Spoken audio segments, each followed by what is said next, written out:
On this edition of Independent Sources, India's Daughter, the controversial film that's drawn attention to that country's culture of rape and misogyny. I don't think the film started the conversation, but the film did reignite it in a very robust and dynamic way.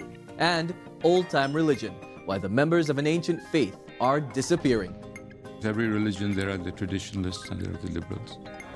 And the traditionalists believe that if you intermarry, and your children could or could not be Zoroastrian. Those stories and more coming up on Independent Sources.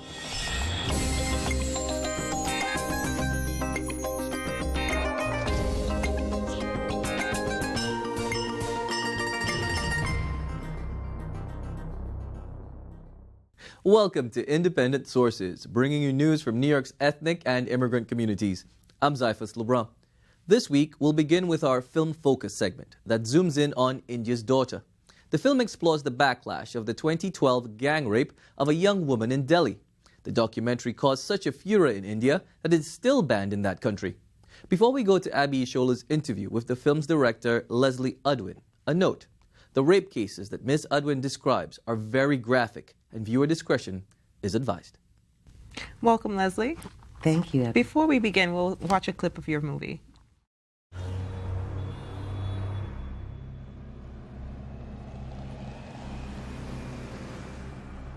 On 16th December 2012, at around 8:30 p.m., a 23-year-old medical student was on her way home from a movie with a male friend. The couple boarded a private bus, which claimed to be going their way.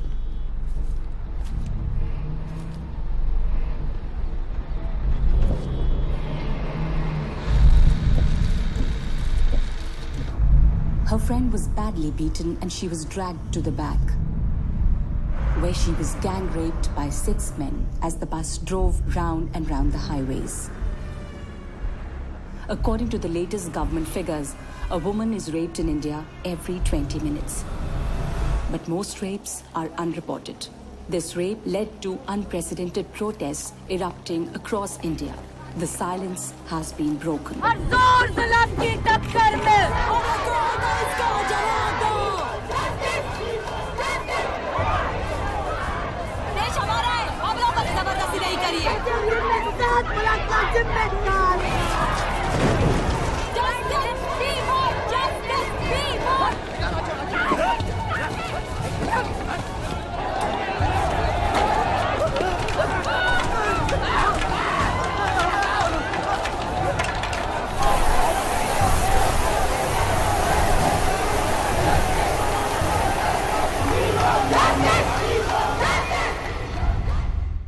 Leslie, I watched the film this morning and it was riveting. I couldn't turn away from it. What exactly was it about this particular rape that sparked such protest in India?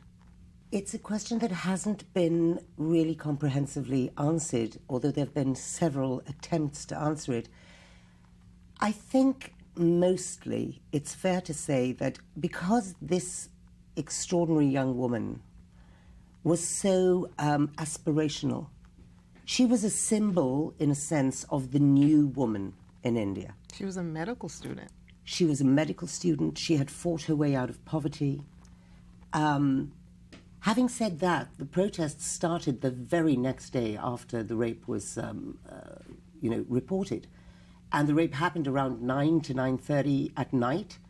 Well, by the next day, the students of JNU University were out on the streets. They didn't know anything about her at that point. Wow. So they didn't know she was aspirational. They didn't know, but they did know she was a student. So I think, as often happens, when one can empathize, when one really feels the pain of someone who has been offended against, one is moved to action. And I think these students were moved by the fact that she was a student. They were, of course, moved by the horrific details of this gang rape. Although, having said that, that's also, sadly, not rare enough. We've had instances of girls being raped and their eyes being torn out. Wow. We had an instance fairly recently in Rohtak, some 6 or 7 weeks ago, of a young woman of 29 being dragged into a field by 9 men a stick being shoved up her vagina, my. the stick broken half inside her. They stuck stones up her anus, and they left her to die and be eaten by animals. And what is the Indian government doing about this? Well, in response to the protests, these very robust, admirable, astounding protests that took place in response to this rape, which tipped into near civil war when the government cracked down on them ferociously and ill-advisedly. This was a previous government, I need to say, the Congress government, not the current BJP government. But when that happened, the government, as governments often do when they are threatened and feel destabilization in the air, they order an inquiry to try and, calm feelings down. So they ordered a report, the Verma Committee of 3 eminent judges. The Verma report made various recommendations and had been invited to do so by the government. They recommended that the definition of rape be widened. So, legislatively that has now happened. There have been changes. Okay. The government also has put up an enormous fund to help rape victims and, do something about, rehabilitation rather than prevention. But nonetheless, that's a very important step too.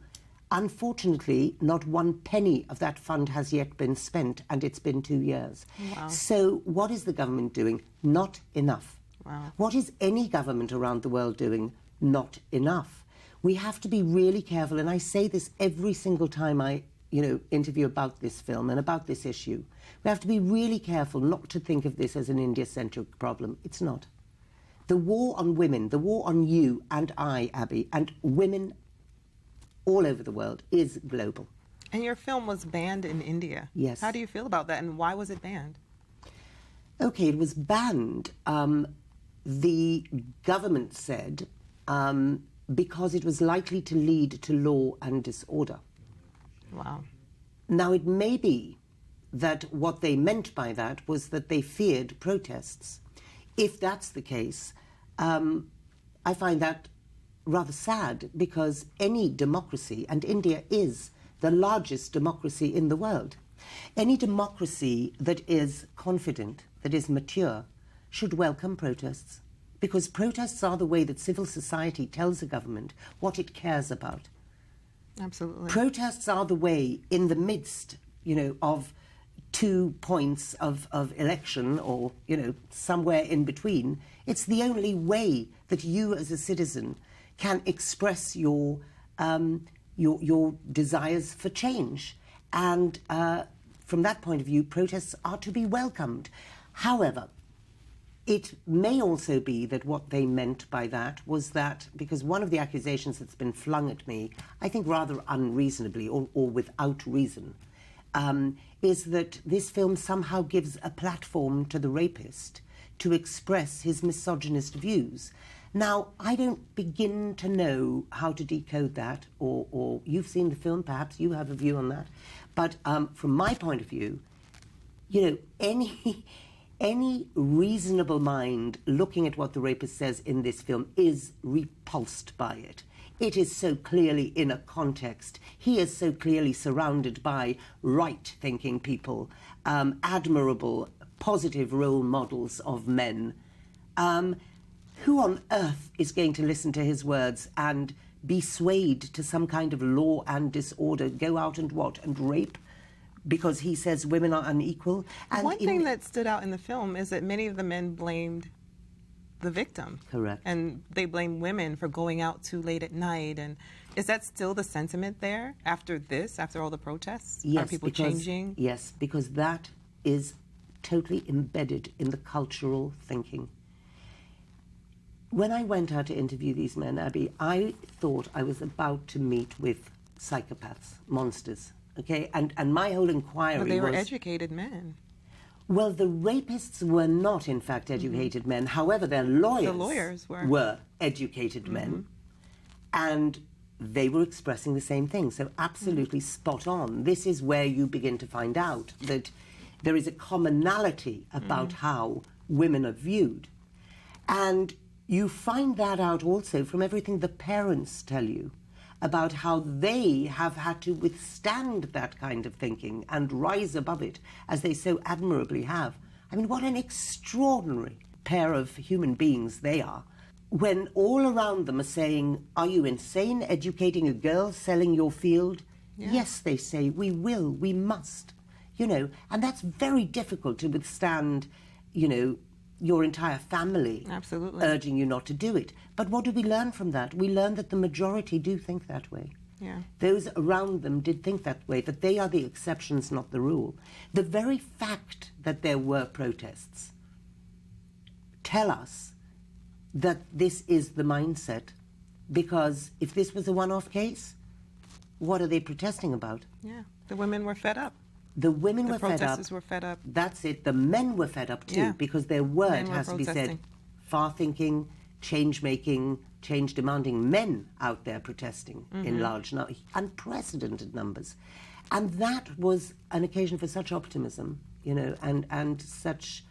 It inspired me with awe. That's why I went there, because of the protests. So how much attention has your film brought to this case, this issue? A huge amount. I mean, for 2.5 weeks, we were the #1 story in the world on Google platforms. Wow. I think by the second week, we had 32 million on social media, you know, variously following and engaged in the conversation, and that goes on. I mean, it has not stopped, I'm thrilled to say, because this has to continue, this conversation. I don't think the film started the conversation, but the film did reignite it in a very robust and dynamic way. The conversation is what we need. We need this to rage, and for those fires to keep on burning until men who hold the balance of power in the world and governments the world over deign to be civilized, deign to share power with us, deign to actually respect us, because we are second-class citizens. We are the last at the bottom of the heap of the world problem to be dealt with. So where can people see this film? Right now, they cannot see it on the internet, because, of course, it's banned in India, and I am a law-abiding human being. So there is no way I can allow it to be on the internet when the internet has a footprint in India. You can't just switch the internet off for India. I have no doubt that the film will soon be unbanned, because I'm sure that the law courts will not uphold the ban. The ban doesn't have a legal leg to stand on. There is no real reason or force of reason behind it. So I'm sure that the judges who are independent and upstanding in India, I have total faith in them, they're not puppets of government, they will lift the ban. It's just a question of time. So I imagine that may take us another 2 or 3 months. There's been an adjournment fairly recently, last week, because the government hadn't brought its case to court as it had been asked to do. So they're So if playing the for ban time, is perhaps. lifted, will they strictly be online?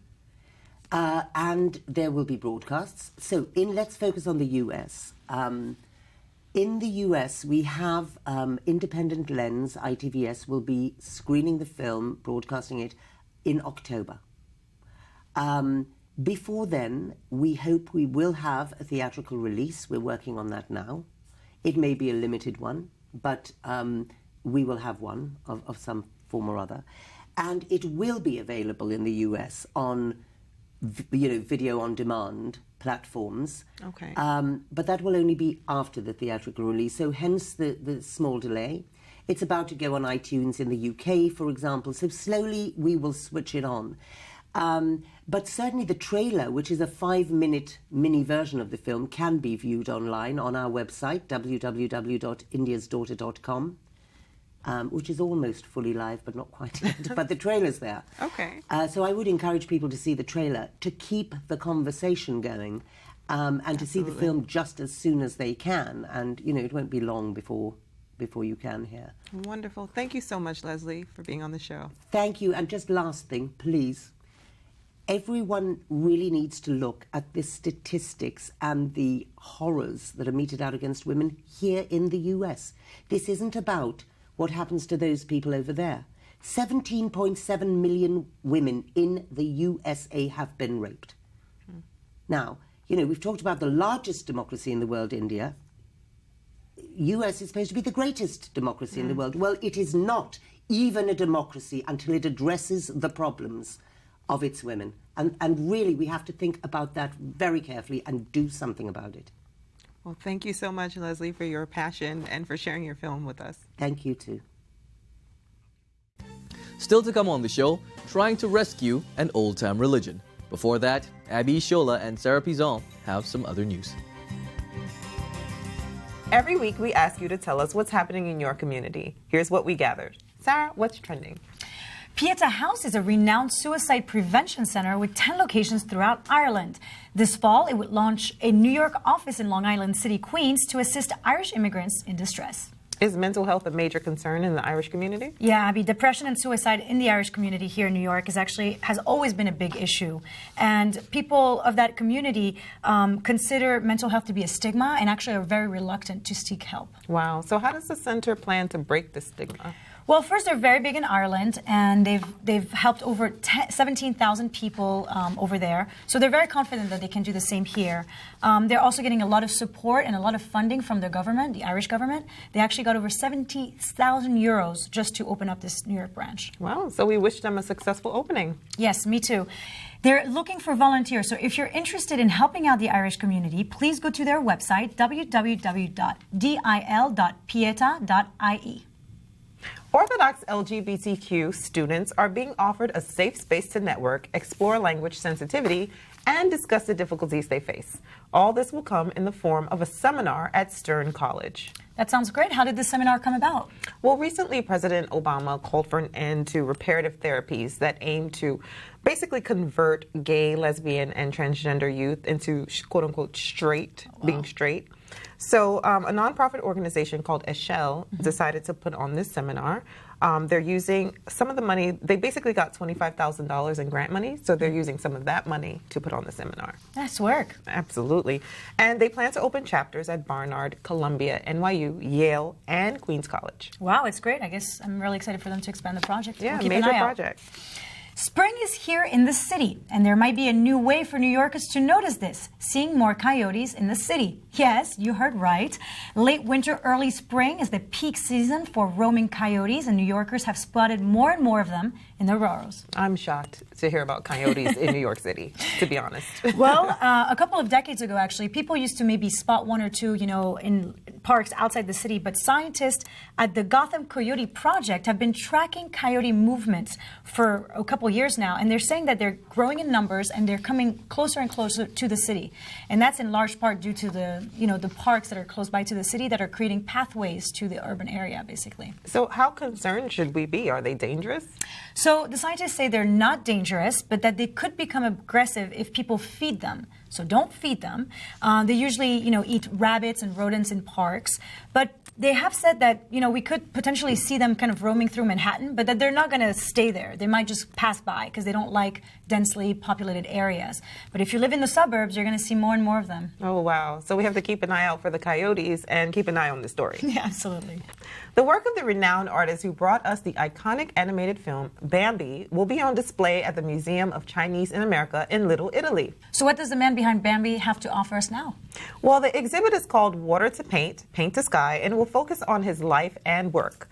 And he's considered renowned because of the way he used to draw, and Bambi was very different from Snow White and all the other animated films at that time. And he drew a lot of his inspiration from Chinese traditional art. So that's basically what you're going to see. That's really cool. Yeah. And the exhibition also includes illustrations he made while working as a production illustrator and sketch artist for Warner Brothers back in the 1940s. So that'll be on display until September 13th. We'll be sure to check that out. Absolutely. And that's it for this week. Be sure to tweet us at Indie Sources, #Abby and Sarah. And tell us what's buzzing in your community.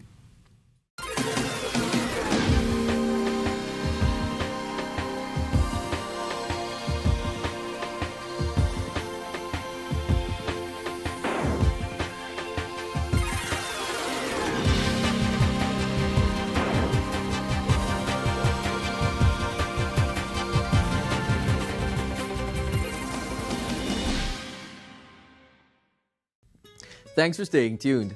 Chances are you may not know what Zoroastrianism is, or that Queen lead singer Freddie Mercury practiced the faith. The religion is more than 3,500 years old and is now very much in decline. Garry Pierre-Pierre spoke to the president of the Zoroastrian Association of Greater New York, Astad Clubwala, about the religion's past and what's being done to preserve it in present-day New York. Astad, tell us more about Zoroastrianism. The religion actually started a long time ago, 3,500 years ago, and in Central Asia. And the prophet Zarathustra, which anglicized as Zoroaster, was born around that time. Of course, this was so far back that the exact date and the exact location of his birth are not known now. And what does it teach? What is its tenets? Well, at that time, everyone nearly believed in multiple gods. And Zoroaster was one of the very first who indicated that there is only one supreme being, only one God, who he called Ahura Mazda, meaning wise Lord.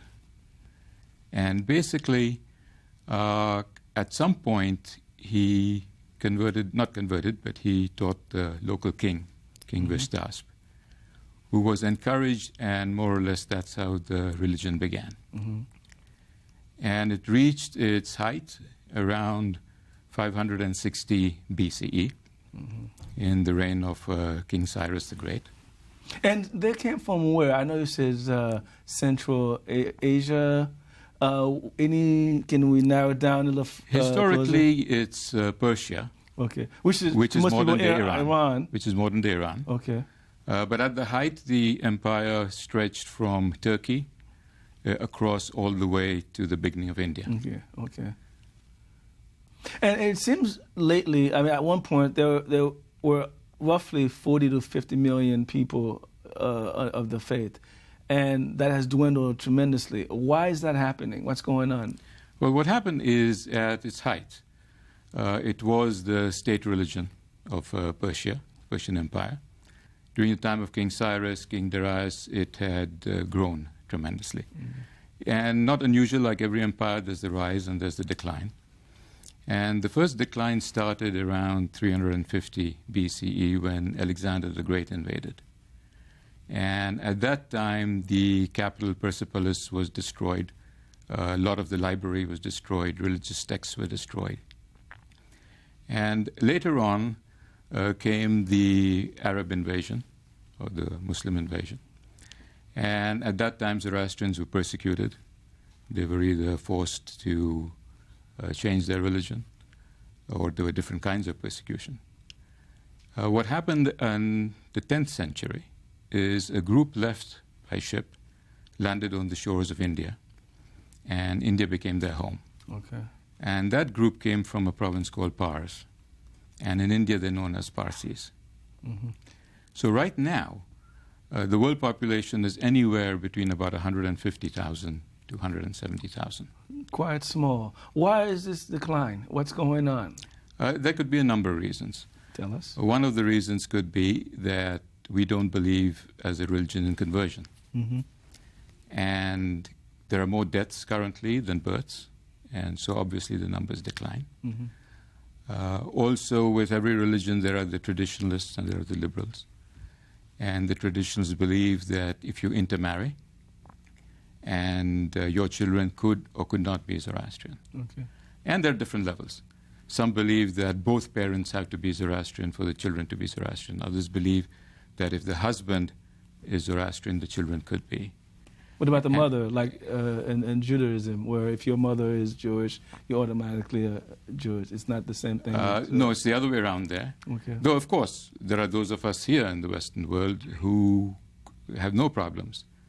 And even it doesn't matter. If one parent is Zoroastrian, we will welcome the children in as Zoroastrian. And tell us about the local chapter, and where do they live, what do they do? Just give us a sense of locally what's going on. Locally, there are about probably 400 to 500 of us. And in 1973, a group got together and created the association called the Zoroastrian Association of Greater New York. And at that time, there was no central home or central temple or center. And we used to meet on special occasions. At people's homes, okay. Or we rent out a hall. And then in 1977, one of the rich Zoroastrians from Iran at that time donated money, and we bought our first center in New Rochelle. Okay, it's in New Rochelle. The first one was in New Rochelle. Okay, where in New Rochelle? I live in New Rochelle. Wayman Avenue. Okay, I know where it is. It's now, we're no longer there. Okay. And where are you now? In 2001, we bought a Jewish center in Pomona, New York. Okay. And that was an older building, and currently we are in the process of building a new center. Mm-hmm. So currently the older building has been demolished, and we are in the construction phases of the new center. Going back to the decline of the number of people practicing the faith, I understand that there's efforts to really bring the young people together so they could exchange ideas and really synthesize them to pick up the religion or continue it. Tell us a little bit more about that. Basically, in North America, we have a sort of parent organization called Fazana. It's the federation of the different Zoroastrian associations in North America. And there are about 24 different associations. So each of our associations have religious classes and have different events, cultural events, where the youngsters get a chance to meet. And once every 2 years, we also have what's called a Congress, North American Zoroastrian Congress. And at that Congress, normally we have from 500 to 800 people from all over North America. That led to creating what I call youth congresses. So every 2 years, we now have a youth congress, which is run by the youth in different locations. In fact, the one coming up is in New Zealand, end of December, early January. And that's where the youth create their own programs, get together. It's a mixture of social events, cultural events, religious events. And they have an opportunity to meet. And they come from all over the world. Is that helping? Are you getting more people to get into the faith and practice the religion? Well, they're already in the faith to begin with. But it helps give them a greater sense of identity. It helps them meet other Zoroastrians from different parts of the world. And encourages them to stay with the faith as they grow up. Well, thank you. Astad Clubwala, thanks for joining us. Thank you. Most welcome. That's our show this week. Thanks for staying tuned. Till next time, be independent-minded.